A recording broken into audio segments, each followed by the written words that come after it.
หนังสงครามมันบูละห่ำมีให้ดูก็มากวันนี้อยากขอแนะนำหนังสงครามสร้างจากเรื่องจริงของปฏิบัติการทหารที่นำมาซึ่งการต่อสู้กลยุทธ์และยุทธวิธีทางการทหารในการวางแผนเพื่อเอาชนะรวมถึงการเข้าทำลายล้างกันของแต่ละฝ่ายซึ่งภายใต้สถานการณ์ที่กดดันมักจะมีมุมมองที่เราไม่คาดคิดเกิดขึ้นเสมอทั้งมิตรภาพและการเสียสละไม่ว่าจะเป็นหนังสงครามอเมริกาหนังสงครามเยอรมนีหรือหนังสงครามตะวันออกกลางเอาเป็นว่าใครที่สนใจดูหนังสงครามที่มีมากกว่าระเบิดภูเขาเผากระท่อมต้องไม่พลาดสวัสดีครับยินดีต้อนรับเข้าสู่ช่องเต้นคอนเซปต์นะครับก่อนอื่นเลยฝากกดไลค์กด Subscribe กดติดตามช่องด้วยนะครับ10 อันดับหนังสงครามสร้างจากเรื่องจริงของปฏิบัติการทหารสุดระทึกอันดับที่10 Black Hawk Down ปี 2001 ยุทธการฝ่ารหัสทมิฬหนังสงครามอเมริกาสร้างจากเรื่องจริงของปฏิบัติการทหารสหรัฐณเมืองโมกาดิซูประเทศโซมาเลียหรือที่รู้จักกันในชื่อปฏิบัติการโกทิกเซอร์เพนหรือยุทธการที่โมกาดิชูเนื้อหาอ้างอิงจากหนังสือของนักข่าวชื่อดังมาร์คโบแดนกำกับโดยลิดลีย์สกอต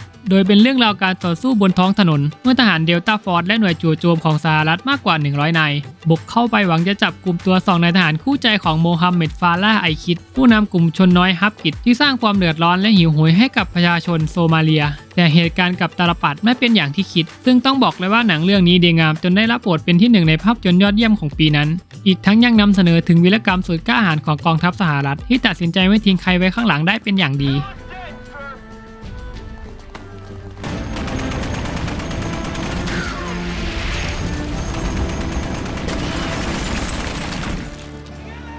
อันดับที่ 9 Behind Enemy Line ปี 2001 แหกมฤตยูแดนฆ่าศึกหนังว่าในเรื่องของเรือโทคิดเบอร์เน็ตนักบินกองทัพเรือที่ได้ทำการออกลาดตระเวนและได้ถ่ายภาพบางสิ่งที่ไม่ควรมีใครจะเห็นเป็นเหตุทำให้เครื่องบินถูกสอยล่วงลงมาตกอยู่แดนของศัตรูและถูกไล่ล่าอย่างเอาเป็นเอาตายท่ามกลางสมรภูมิสุดโหดเบอร์เน็ตต้องงัดทุกทักษะและประสบการณ์ที่มีในการเอาชีวิตรอดจากแดนฆ่าศึกในครั้งนี้โดยที่มีพลเรือเอกไลการ์ดหัวหน้าของเขาพยายามที่จะคอยให้การช่วยเหลืออยู่เบื้องหลังโดยไม่ให้กระทบกับความสัมพันธ์ระหว่างประเทศเพื่อให้เขากลับประเทศอย่างปลอดภัย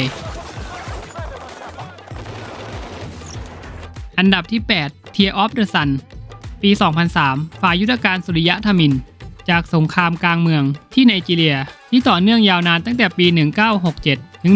1970 สู่หนังที่บอกเล่าภารกิจของหน่วยรบพิเศษซิลที่ต้องพาตัวดร.ลีนาฟิโอเล่เคนดิกสะใภ้ของหนึ่งในวุฒิสภากับอเมริกาแต่การปฏิบัติการกลับยากและกดดันมากยิ่งขึ้นเมื่อดร.ลีนายื่นคำขาดกับพวกเขาว่าเธอจะไม่ยอมไปไหนทั้งนั้นจนกว่าบาทหลวงแม่ชีและชาวบ้านในโรงพยาบาลของเธอจะได้รับการช่วยเหลือและปลอดภัย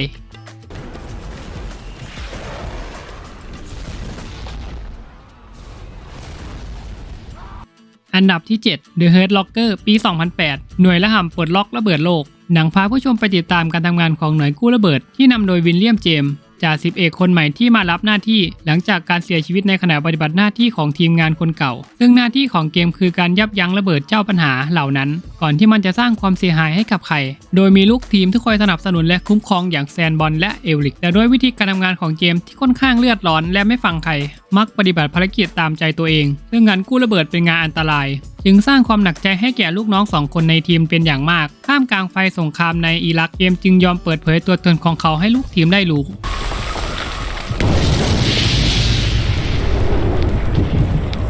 อันดับที่ 6 The Kingdom ปี 2007 ยุทธการเดือดล่าข้ามแผ่นดินหนังว่าด้วยเรื่องราวของเจ้าหน้าที่พิเศษของ FBI โรนัน ฟูลี่พร้อมลูกทีมชั้นหัวกะทิอีก3 คนที่เดินทางไปยังซาอุดิอาระเบียเพื่อสืบสวนและหาตัวคนร้ายที่อยู่เบื้องหลังการวางระเบิดภายในสถานสงเคราะห์ของชาติตะวันตกแห่งหนึ่งในริยาดด้วยความช่วยเหลือจากเจ้าหน้าที่ท้องถิ่นฟาริด อันกาซีผู้ต้องการจับตัวผู้ก่อการร้ายที่เป็นเพื่อนร่วมชาติด้วยจิตสำนึกในเรื่องมนุษยธรรมยิ่งสืบสวนลึกสถานะของผู้ล่าอย่างพวกเขากลับกลายเป็นเป้าจู่โจมที่โดนจับตายเสียเอง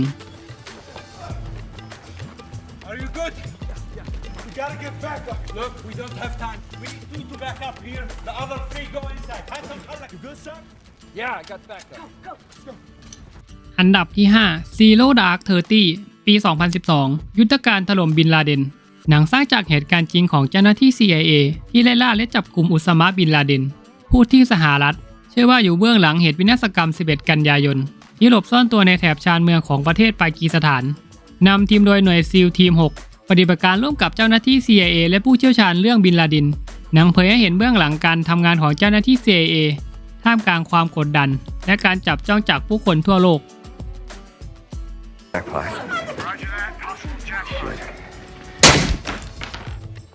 อันดับที่ 4 อเมริกันสไนเปอร์ ปี 2014 สไนเปอร์มือพการหนังสร้างจากหนังสือชีวประวัติของคิชคายนักแม่นปืนของหน่วยปฏิบัติการพิเศษซิลผู้ที่ทำสถิติสังหารชีวิตคนไปมากที่สุดในประวัติศาสตร์ของอเมริกาโดยในชีวิตการทำงานของเขาตั้งแต่ปี 1999 ถึง 1209 เขาได้ฆ่าชีวิตของผู้คนไปแล้วมากกว่า 150 ศพด้วยความเก่งกาจไม่เป็นสองรองใครเช่นนี้ทำให้เขากลายเป็นที่ยกย่องจากคนในกองทัพสหรัฐและเป็นที่ยำเกรงของศัตรูด้วยเช่นกันโดยผู้ก่อการร้ายชาวอิรักถึงกับตั้งฉายาให้เขาว่าอันชัยตันมีความหมายว่าปีศาจและมีการตั้งค่าหัวในราคาสูงอีกด้วย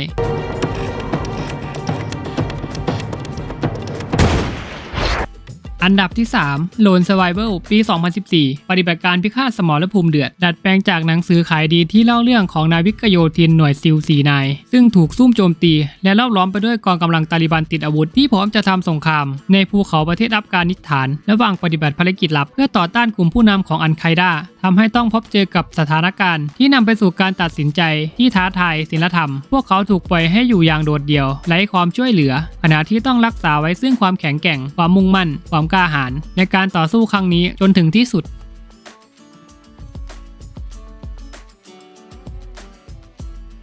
อันดับที่ 2 13 Hour The Secret Soldier of Benghazi ปี 2016 13 ชั่วโมงทหารลับแห่งเบนกาซีหนังสร้างจากหนังสือชื่อเดียวกันของมิเชล ชักคอฟเล่าเรื่องจริงเหตุโจมตีสถานกงสุลสหรัฐในเมืองเบนกาซีประเทศลิเบียเมื่อวันที่ 11 กันยายน ปี 2012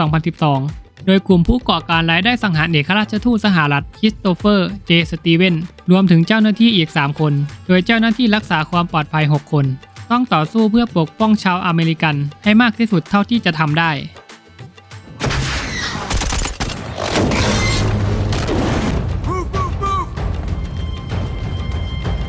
อันดับที่ 1 12 สตองตายไม่เป็น ปี 2018 หนังสร้างจากหนังสือขายดี Hot Soldier ของดีสแตนตันว่าด้วยเรื่องราววีรกรรมของหน่วยรบพิเศษจีเบเลสทั้ง 12 นายที่อาสาฝ่าเข้าไปยังสมรภูมิของกองทัพศัตรูในอัฟกานิสถานหลังจากเกิดเหตุวินาศกรรมถล่มตึกเวอร์เทดเมื่อวันที่ 11 กันยายน ปี 2001 ไม่ถึงสัปดาห์โดยทั้งหมดจะต้องเข้าไปยึดเมืองมาชาอีซาลิฟที่เคยเป็นที่มั่นของกลุ่มพันธมิตรในอัฟกานิสถานคืนจากตาลิบันเพื่อไม่ให้ตาลิบันแผ่ขยายอำนาจและโจมตีสหรัฐในครั้งต่อไปเป็นอย่างไรกันบ้างกับรายชื่อหนังปฏิบัติการทางทหารทั้ง10เรื่องที่หยิบมาฝากกันนี่เป็นเพียงแค่ส่วนหนึ่งของหนังสงครามมันๆเท่านั้นยังมีเรื่องราวจากหนังสงครามอีกหลายแนวที่นอกจากจะมอบความบันเทิงแล้วยังมอบสาระความรู้พร้อมเกียรติจากประวัติศาสตร์ให้ผู้ชมได้เข้าใจกันอีกด้วยถ้าชอบฝากกดไลค์กด Subscribe กดติดตามให้ด้วยนะครับแล้วเจอกันใหม่คลิปหน้า